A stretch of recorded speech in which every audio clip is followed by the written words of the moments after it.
আসলে যুদ্ধ হচ্ছে একটি শত্রু শত্রু খেলা, এটা আমরা সবাই জানি। কবির কবিতাও হুম, আছে, যুদ্ধ মানে শত্রু শত্রু খেলা। এখন এই খেলাটা কিভাবে হবে, কে কিভাবে খেলবে এবং যে ভালোভাবে খেলতে পারবে জয় তার হয়, এটাই মোদ্দা কথা। আমি একটু ব্যাখ্যা করি বা অন্যভাবে উপস্থাপন করি। নেগোসিয়েশন হচ্ছে একটা চলমান প্রক্রিয়া, আর যুদ্ধ হচ্ছে একটি মনস্তাত্ত্বিক খেলা। এই মনস্তাত্ত্বিক খেলাতে যে ভালো খেলতে পারবে জয়টা তার পক্ষেই যাবে। সুতরাং এখানে একে অপরকে হুঁশিয়ারি দিবে, একে অপরকে ভয় দেখাবে, ভীতি দেখাবে, তার শক্তি প্রদর্শন করবে, এগুলি স্বাভাবিক। এবং সে স্বাভাবিকতা বজায় রেখেই প্রতিনিয়ত যুক্তরাষ্ট্র সে নিজেকে অত্যন্ত শক্তিশালী মনে করে বিধায় তার হুঁশিয়ারি জ্ঞাপন করে যাচ্ছে। কিন্তু একটু দেখি এবার আমরা ইরানকে অন্যভাবে। ইরান কিন্তু তার এই হুম, ভয়ে ভীত হচ্ছে না। ইরান দেখিয়ে দিয়েছে যে তারও একজন ভালো যোদ্ধা। কোনো ভয়ই তাদেরকে হুম, ভীত করতে পারছে না। সুতরাং কে কি ভয় দেখালো সেটার আসলে খুব বেশি আমলে নেওয়ার কোনো সুযোগ নেই। ইতিমধ্যে আমরা দেখেছি যে একটি আলোচনা হয়েছে শান্তি চুক্তি নিয়ে, যে দুই দেশের মধ্যে যুদ্ধবিরতি পরে এই আলোচনাটার মাধ্যমে যুদ্ধ শেষ করা যায় কিনা। আসলে এটাও একটা যুদ্ধের কৌশল। এই যুদ্ধের হুম, কৌশল হচ্ছে, আপনি খেয়াল করে দেখবেন যে যখন কোনো খেলা হয়, যখন দেখবেন একজন ব্যাটসম্যানের বেধড়ক পেটাচ্ছে একজন বলারকে, সে হুম, অপোনেন্ট কিন্তু তখন একটা টাইম আউট নেয়। বাস্কেটবল খেলায় দেখবেন, ভলিবল খেলায় দেখবেন, যখন বিরোধী বিপক্ষ যখন একটু ক্রমাগত পয়েন্ট লুজ করে যাচ্ছে, তখন তারা কিন্তু একটা টাইম আউটে নেয়। এটা একটা কৌশল। ঠিক তেমনি এই যে যুদ্ধবিরতি বা সিজ ফায়ার, এটাও একটা কৌশল। এই কৌশলের আবরণেই দুপক্ষই কিন্তু নিজেদেরকে আবার গুছিয়ে নিচ্ছে, তারা কিন্তু কেউ বসে নেই। সুতরাং এই যুদ্ধবিরতিকে আমি যুদ্ধবিরতি বলবো না, এটা অন্য কথায় বলা চলে যুদ্ধ পরবর্তী ধাপে যাওয়ার জন্য পূর্ব প্রস্তুতি।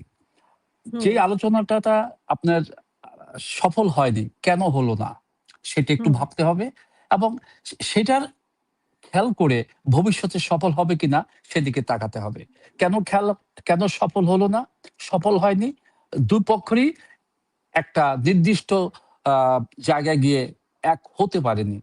যেরকম হুম, যুক্তরাষ্ট্র বলছে যে তোমরা এই হরমুজ প্রণালী যে নিজস্ব কর্তৃত্ব স্থাপন করেছ সেখানে ছাড় দিতে হবে, আর তোমাদের যে পারমাণবিক সক্ষমতা অর্জন করছো সেটা ক্রমান্বয়ে কমিয়ে নিয়ে আসতে হবে। হুম, ঠিক তার বিপরীতে ইরান বলছে আমাদের নিজস্ব স্বার্থে আমাদের এই সক্ষমতা অর্জন আমরা অব্যাহত রাখবো, আমরা এখানে খুব একটা ছাড় দিতে প্রস্তুত না। আর হুম, তোমাদের বিভিন্ন জায়গায় আমাদের যে জিনিস বা আমাদের যে অনেক আহ, সামগ্রী স্তূপকৃত হয়ে আছে, সেগুলোকে ক্রমান্বয়ে ফেরত দেওয়ার ব্যবস্থা করতে হবে। এই যে এই যে জায়গাগুলো এক হতে পারছে না, এই জন্য আলোচনাটা ভেস্তে গেল। কিন্তু আমি অন্তত তখনই মনে করেছি, বা আমার মতো অনেকেই মনে করেছে, যে আসলে এটা একটা ভেস্তে যাওয়া না, এটা একটা সাময়িক ব্যাপার যে তারা এক হতে পারেনি। আমরা হুম, ইতিমধ্যেই দেখেছি যে আগামী ৪৮ ঘন্টার একটা সময় নির্ধারণ করে দিয়ে প্রেসিডেন্ট আমেরিকা উনি বলেছেন যে শান্তি আবার চুক্তি নিয়ে বা শান্তির বার্তা নিয়ে আমরা আলোচনা বসবো। এবং ইতিমধ্যেই হুম, আমরা দেখেছি পাকিস্তানের সেনাপ্রধান ইরানে চলে গিয়েছেন একটা প্রতিনিধি দল নিয়ে, এবং সেখানে হুম, তারা গিয়ে আলোচনা করবেন। পাশাপাশি আমরা দেখেছি আমেরিকান যে নেভাল একটা ব্লকেড হরমুজ হুম, প্রণালীতে দেওয়া হয়েছিল সেটা তুলে নিয়েছে। এগুলো সবকিছুই কিন্তু নেগোসিয়েশনের একটা অংশ, যাকে আমরা বলে হুম, থাকি যে ধাপে ধাপে যুদ্ধ সমাপ্তির দিকে যাওয়া।